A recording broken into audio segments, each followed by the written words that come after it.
जो मिलाच्या मागच्या भागामध्ये. आता सर्वांना आशा होती की अर्णव इतरांसारखे सामान्य जीवन जगेल. सर्व आघात सहन करून तो आनंदी जीवन जगेल. पुढचा भाग. अर्णवचा भूतकाळ जाणून कुशीला धक्काच बसला आणि तिच्या चेहऱ्यावर अविश्वासाने अमनकडे पाहिलं. अमनने तिला उदास स्माईल दिली.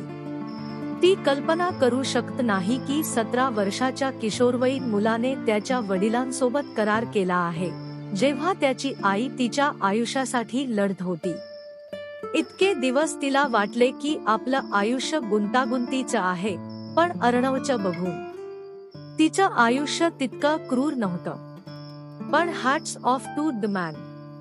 त्याने खाली पडता स्वतःला चालू ठेवले आणि असे स्थान मिळवले जे क्वचितच कोणी मिळवू शकेल. अमन, कुशी हे त्याचे भूतकाळातील आयुष्य तुला सांगण्याचा माझा प्रयत्न नाही, पण मी तुला सर्व काही सांगितले कारण त्याची मानसिकता काय आहे हे तू जाणून घ्यावे अशी माझी इच्छा आहे. त्याच्या कृतीचा तुमचा गैरसमज होण्याची शक्यता आहे. कुशी या लग्नाला राजी होण्यासाठी तो दुखावला गेला असावा.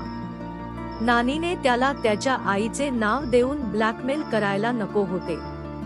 अमन हसला. मला वाटतंय तुला त्याच्या परिस्थितीबद्दल विचार करताना पाहून जेव्हा तू स्वतःला दुखावलंस. पण कुशी, जे काही घडते ते चांगल्यासाठीच होते. तुम्हाला त्याची दया येते का? कुशीने नाही म्हणून मान हलवली. अमन, छान. कारण आर्नीला कोणाच्याही दयेची गरज नाही. प्रत्येकाने त्याच्यावर दया करावी असा तो पराभूत नाही. तो आवश्यकतेपेक्षा जास्त धावला आणि आता त्याने त्याच्या आयुष्यात समाधानी असावे अशी माझी इच्छा आहे. त्याला कोणीतरी त्याला कसा वाटत आहे हे विचारायला हवे. तो मॅचो मॅन मुखवटा घालून पूर्ण झाला आहे.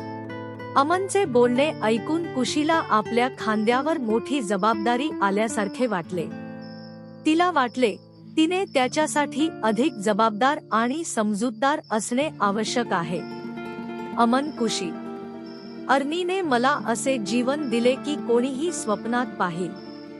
जर तो मित्रासाठी इतके करू शकतो तर कल्पना करा की तो माणूस त्याच्या पत्नीसाठी किती करेल. मला तुम्हा दोघांना आयुष्यभर आनंदी पाहायचे आहे आणि मला विश्वास आहे की ते लवकरच होईल. तिच्या डोक्यावर हात ठेवून तो तिच्याकडे बघून हसला. अमन, ये चला खाली जाऊया. अर्णव काही वेळाने परत येईल. कुशी आणि अमन खाली उतरले आणि बघितले की अर्णव वेगाने लांब चालत आत जात आहे. अमन, अर्नी. अर्णवने त्याच्याकडे पाहिलं. अमन, मी जाईन ऑफिस. काही काम आहे. अर्णव, जेवण करून जा. अमन, अर्नी. अर्णव, मुह बंद कर. लंच खाके जाना. अमन बोलला, साले. मुह बंद करके खाना कैसे काठे हई. तुम्हाला त्या खास प्रकारचे जिम्नॅस्टिक माहित आहे का? अर्णवने डोळे मिटले. अभ्यासाला ये. अमन, चल. अर्णव आणि अमन स्टडी रूम मध्ये गेले आणि कामाला लागले. HP दुपारच्या जेवणाची तयारी करून झाली आणि काही वेळाने सर्वांनी जाऊन जेवण केले. अमन व इतर त्यांच्या कार्यालयात गेले. रात्र झाली होती. अर्णव तलावाच्या कडेला पाण्यात पाय बुडवून बसलेला दिसला. विशेषत काहीही पाहत नाही. आईची आठवण करून त्याला घशात गाठ पडली. त्याला समजले नाही की अरविंद मलिक आपल्या मम्मीसारख्या रत्नासाठी कसा पडला नाही. तो आपल्या पत्नीशी एकनिष्ठ कसा राहू शकला नाही आणि दुसऱ्या स्त्रीवर लालसा कसा बाळगू शकला नाही. त्याची आई त्याची लायकी नाही. ती अशा नव्याची आणि आयुष्याची लायकी नव्हती. परंतु त्याला मागून हाक मारणारा एक क्षीण आवाज ऐकू आला आणि कुशी आहे हे पाहण्यासाठी त्याने डोके फिरवले. कुशी, उशीर होत आहे. तू झोपणार आहेस ना? अर्णवने शांतपणे मान फिरवली. तू जाऊन झोप. कुशीने एक दीर्घ श्वास घेतला आणि त्याच्या बाजूला जाऊन बसली. त्याने स्तब्ध होऊन तिच्याकडे पाहिले पण नजर तिच्यापासून दूर केली. कुशी, मी तुला डिस्टर्ब करत नाहीये ना? अर्णव तिला उत्तर देता गप्प बसला. तिने थोडेसे हसून त्याचे हात धरले. अर्णवने तिच्या हातात धरलेल्या हातांकडे पाहिले. अर्णव, कुशी, मला एकटे सोड. जा आणि झोप. कुशी, सॉरी, पण तुझ्या आईला बघून मला माझी आठवण आली. अर्णव, तो जाके मिल लो उनसे, मग तिला जाऊन बघ. कोण अडवतन्य तुला? तिच्या बोलण्यावर तो चांगला चिडला. कुशी, काश मैं मिल पाठी उनसे. किती इच्छा आहे की मी तिला बघू शकेन. डोळ्यात अश्रूंचा पातळ थर आणि क्षीण आवाज असलेल्या स्वच्छ पाण्याच्या पृष्ठभागाकडे पाहत ती म्हणाली, कुशी, माझ्या जन्मानंतर काही दिवसांनी माझी आई गेली. अर्णवने तिच्या धक्क्याकडे पाहिले तर कुशीने तिचे एकटे अश्रू पुसले. अर्णव, पण शीला आंटी, तुझी बहीण शीतल? कुशी, बाबांची दुसरी पत्नी आणि माझी सावत्र बहीण. अर्णव पाण्याकडे पाहत गुंग झाला. कुशी, तुला माहित आहे की तू भाग्यवान आहेस. तुला तिच्यासोबत काही चांगल्या आठवणी आणि दिवस घालवायचे आहेत. पण मी कधी तिचा चेहराही पाहिला नाही. ती कशी दिसायची, ती कशी असायची हेही मला माहित नाही. सगळ्यांना वाटले की मी तिच्या उपस्थितीसाठी तळमळत राहीन आणि तिच्याशी निगडीत सर्व काही नष्ट करून टाकेन. तिचे नाव गरिमा एवढेच मला माहित आहे. अर्णव, कुशी, मी माझ्या बाबांशी साम्य नाही. जेव्हा मी आरसा पाहतो तेव्हा मला वाटायचे, माझी आई सुद्धा माझ्यासारखीच दिसते का? ती माझ्यासारखीच वागते का? हे सगळे प्रयोग करण्यात माझे अर्धे आयुष्य निघून गेले. ती एकटीच आकाशाकडे बघत का बोलत होती हे आता अर्णवला समजले. काही मिनिटांच्या शांततेनंतर कुशीने उभी राहून अर्णवकडे पाहिले. कुशी, या थंड वातावरणात जास्त वेळ बसू नका. तुला उद्या ऑफिसला जावं लागेल. चल घे. अर्णव उसासा टाकून काहीतरी बोलणार होता. कुशी, अर्णव, प्लीज. दिवसभर मी इकडे तिकडे धावत राहिलो. मी आधीच कलो आहे आणि मला तुमच्याशी वाद घालायचा नाही. येऊन झोपा. अर्णव उभा राहिला आणि आत जाऊन त्याच्या बाजूला झोपला. कुशी तिचा फोन स्क्रोल करत बेडवर बसली. अर्ध्या तासानंतर तिची नजर तिच्याकडे तोंड करून शांत झोपलेल्या अर्णवकडे पडली. तिने त्याच्या श्वासाकडे पाहिले आणि थोडेसे हसले. तिने त्याच्या मऊ केसांना हात लावला आणि काही मिनिटे तिचे बोट त्याच्या डोक्यावर रेंगाळले. त्याच्याकडे बघून तिला वाटले, तू म्हणालास आता मी तुझी जबाबदारी आहे. माझ्यासोबतही तेच आहे. तू आणि तुझ्या आयुष्याची जबाबदारी आता माझी आहे. मी माझे सर्वोत्तम प्रयत्न करीन अर्णव. मी वचन देतो. खाली वाकून तिने त्याच्या कपाळावर एक मऊ चुंबन ठेवले. हे नव्याला बायकोचे चुंबन नव्हते. आपल्या बाळाला पहिल्यांदा चुंबन घेणाऱ्या आईसारखे ते शुद्ध होते. आपुलकीने भरलेले चुंबन. कुशी, शुभ रात्री. रजाई पांघरून तिने त्याच्या बाजूला झोपले. दुसऱ्या दिवशी सकाळ होती. अर्णव झोपेतून हात पसरून जागा झाला आणि कुशी बेडवर बसून कॉफी घेत बसलेली दिसली. त्याला डोळे उघडताना पाहून ती त्याच्याकडे बघून हसली. कुशी, गुड मॉर्निंग अर्णव. अर्णव, शुभ सकाळ. कुशी, ही घ्या तुझी कॉफी. अर्णवने तिच्याकडे पाहिलं. Bed coffee. कुशीने डोळे फिरवले, ब्रश केला आणि अर्णव आला. आंघोळ करायला तो वॉशरूम मध्ये गेला आणि बाहेर आला की कुशी आरशासमोर बसून तिच्या कॉलेजसाठी तयार होत असताना लावणीशी फोनवर बोलत होती. त्याच्या ऑफिससाठी तयार होण्यापूर्वी त्याने एक क्षण तिच्याकडे पाहिले. कुशी, अर्णव हम्म. कुशी, संध्याकाळ मी लावण्यासोबत शॉपिंगला जात आहे. बाही दुमडत असलेल्या अर्णवने तिच्याकडे पाहिलं. जा. मला का कळवताय? कुशी, कारण तू माझा नवरा आहेस. तुला माझा ठावठिकाणा माहीत असावा. असे म्हणत तिने तिचा फोन आणि पर्स घेतली आणि त्याला पुन्हा स्तब्ध करत खाली निघून गेली. खाली जाऊन तिने नाश्ता केला आणि नानीला कळवले की ती संध्याकाळी खरेदीला जाणार आहे. संध्याकाळ झाली होती. कुशी मंदिरात आली आणि देवी मैया समोर हात जोडून उभी राहिली. कुशी इतना बडा जिम्मेदारी, इतकी मोठी जबाबदारी, एवढी मोठी जबाबदारी मी सांभाळू शकेन असे वाटते का? अर्णव खूप चांगला मुलगा आहे, पण त्याच्या भूतकाळातील आयुष्यामुळे तो खूप दुखावला गेला आहे.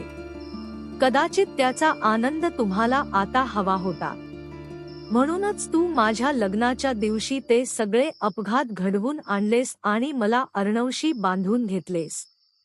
मला माझी जबाबदारी समजली आणि मी वचन देतो, मी माझी जबाबदारी पार पाडेन. तो हसेल आणि जगेल. तिच्या देवी मैयाकडे हसत हसत ती बाहेर पडू लागली. तिला तिच्या पतीबद्दल अचानक तिच्या मनात असलेली ओढ समजू शकली नाही. तिचे त्याच्याशी लग्न झाले आहे आणि 1 महिना ती त्याच्यासोबत राहते आहे. एकदाही नाही त्याने तिची जागा खराब केली नाही, तिचा अनादर केला नाही आणि तो तिचा नवरा असल्याचा गैरफायदा घेतला नाही. ते दोघे एकाच पलंगावर झोपतात, पण तो कधीही त्याच्या मर्यादा ओलांडण्याचा प्रयत्न करत नाही. स्त्रीला एवढ्या सन्मानाने कोण वागवणार? आणि अशा पात्राप्रती भावना ठेवणं खूप कठीण आहे. रात्री अर्णव नेहमीप्रमाणे उशिरा परत आला आणि त्याच्या खोलीत गेला. त्याने कुशीला त्याच्या खोलीत पाहिले नाही आणि तो भुसभुशीत झाला. त्याचा नाईट सूट घेऊन तो फ्रेश होण्यासाठी वॉशरूम मध्ये गेला. अंघोळ उरकून तो बाहेर आला आणि केस पुसले. तलावाकडे जाताना त्याने पाहिले की कुशी जमिनीवर बसून काहीतरी करण्यात मग्न आहे. अर्णव कुशी. कुशीने वळून त्याच्याकडे पाहिलं आणि मोठं हसली. हाय. तिच्या उत्तेजित रूपाकडे बघून अर्णवने भुवया कुरवाळल्या. कुशी तिच्या कपड्यांना धूळ चारत उभी राहिली आणि त्याच्या जवळ आली. तू कधी आलास? अर्णव काही मिनिटे आधी.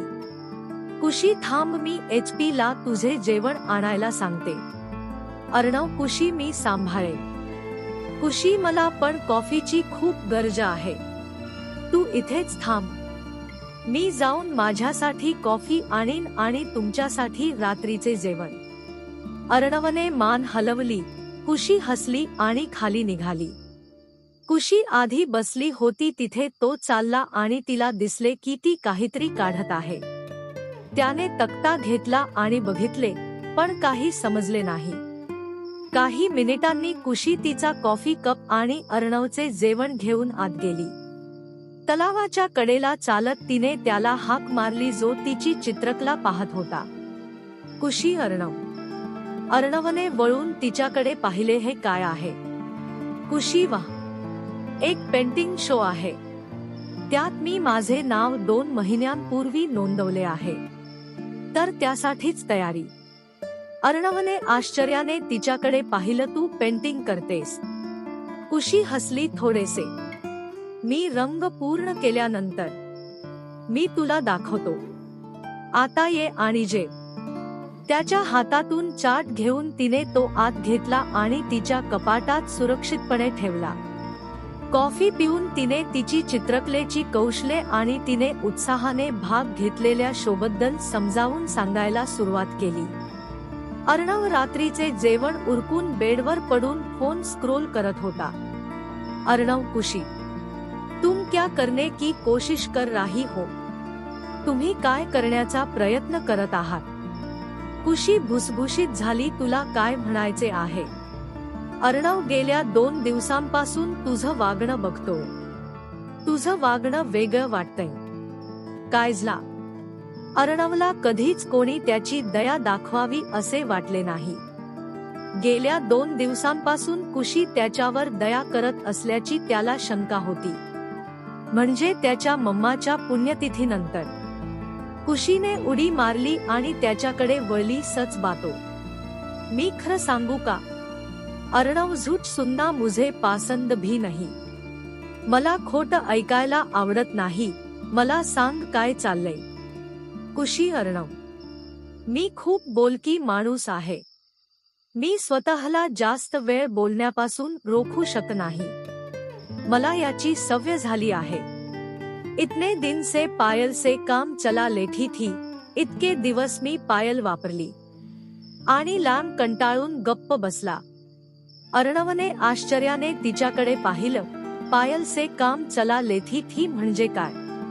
कुशी: पायल खरंच छान मुलगी आहे म्हणायलाच हवी.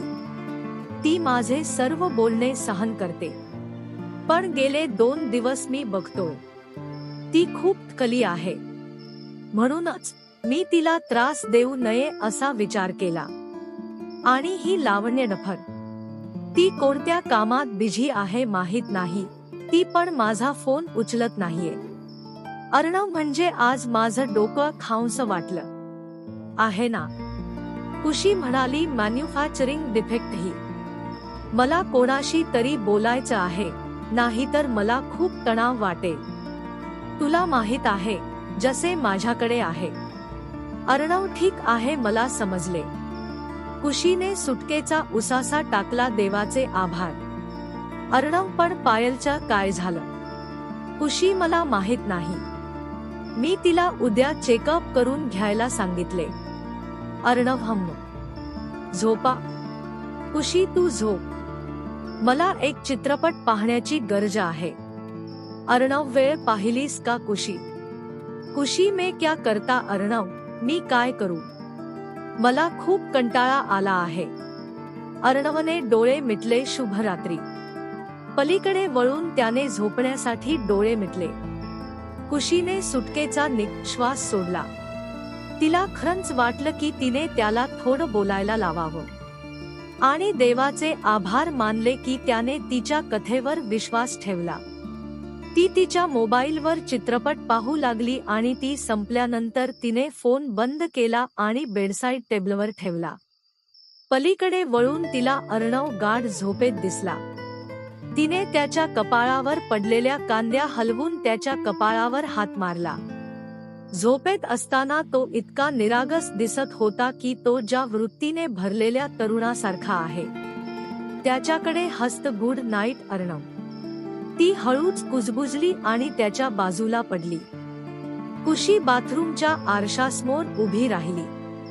तिने स्वतःचे प्रतिबिंब पाहिले आणि विचार केला की तिच्या पतीला शुभ रात्रीचे चुंबन देण्याची हिंमत कुठून आली. जर त्याने असेच केले असते, जर त्याने तिचे चुंबन घेण्याचा प्रयत्न केला तर ती परवानगी देईल का? कुशी: थांब. मी त्याच्याबद्दल कल्पना करत नाही. तो फक्त माझ्या आपुलकीचा परिणाम आहे. ठीक आहे. कुशी: तुझे घोडे तिथेच धर. डोकं हलवत ती आंघोळीच्या कॅबिनेटमध्ये गेली आणि आंघोळीसाठी शॉवर खाली उभी राहिली. ड्रेस बदलून कुशी बाहेर आली आणि केस सुकवत आरशासमोर उभी राहिली आणि कॉलेजच्या तयारीला लागली. अर्णव उठला आणि दोघे तयार झाले आणि नाश्ता करायला खाली गेले. शीतल आणि वंशची खोली. शीतल ऑफिससाठी तयार होत असलेल्या वंशकडे बघत होती. शीतल: वंशजी. वंशहान. शीतल: मला सांग. शीतल: वाह, माझं लग्न अचानक झालं ना, म्हणून माझे मित्र ट्रीटसाठी विचारत आहेत. मी त्यांना देऊ का? वंश: तुला माची परवानगी का नाही मिळत? तिला विचारा. तिने परवानगी दिली तर जा. शीतलने रागाने हाफ मारली आणि काल कुशी शॉपिंगला गेली होती. पण तिने फक्त सर्वांना माहिती दिली. पण जेव्हा तिला ट्रीट द्यायची असते तेव्हा तिला सर्वांची परवानगी घ्यावी लागते. शीतल: वंशजी, मी ट्रीट द्यायला गेलो तर माझा नवरा म्हणून तुम्ही पण आणा. वंशा सगळ्यासाठी माझ्याकडे वेळ नाही. शीतल: तू जा आणि आनंद घ्या. आणि हानने मम्माला विचारले. शीतल: ठीक आहे. वंश सामान घेऊन खाली निघाला. शीतलने कपाळाला मुरड घातली. दुसऱ्या बाजूला देवयानीने अर्णवच्या बाजूला बसून त्याला हाक मारली. देवयानी: अर्णव. अर्णव: हा नानी. देवयानी: दिवाळी पुढच्या आठवड्यात येत आहे. या वर्षी मी सर्वांसोबत साजरी करण्याचा विचार केला आहे. म्हणजे पायल बिटियाचे कुटुंब, खुशी आणि शीतल बिटियाचे कुटुंब, अमन बिटवा. सबको बुलाना चाहती हूँ. मला सर्वांना आमंत्रित करायचे आहे. अर्णव हसला. तो भुलालो नानी. मग नानीला आमंत्रण द्या. मला काही करायचे असेल तर सांग.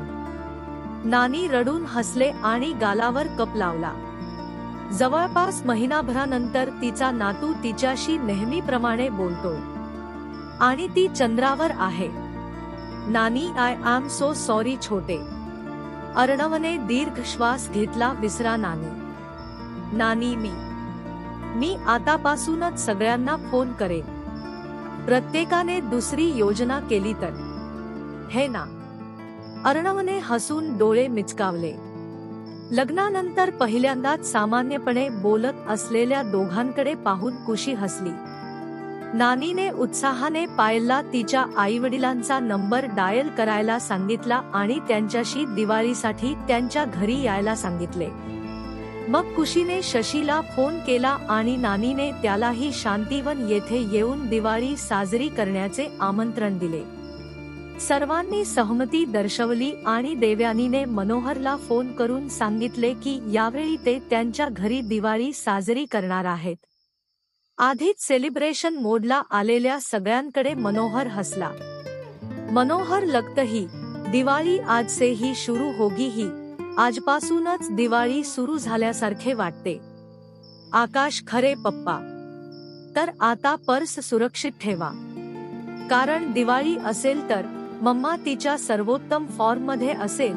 लॅम तुम्हाला सांगत आहे. मनोरमाकडे पाहून सगळे हसले.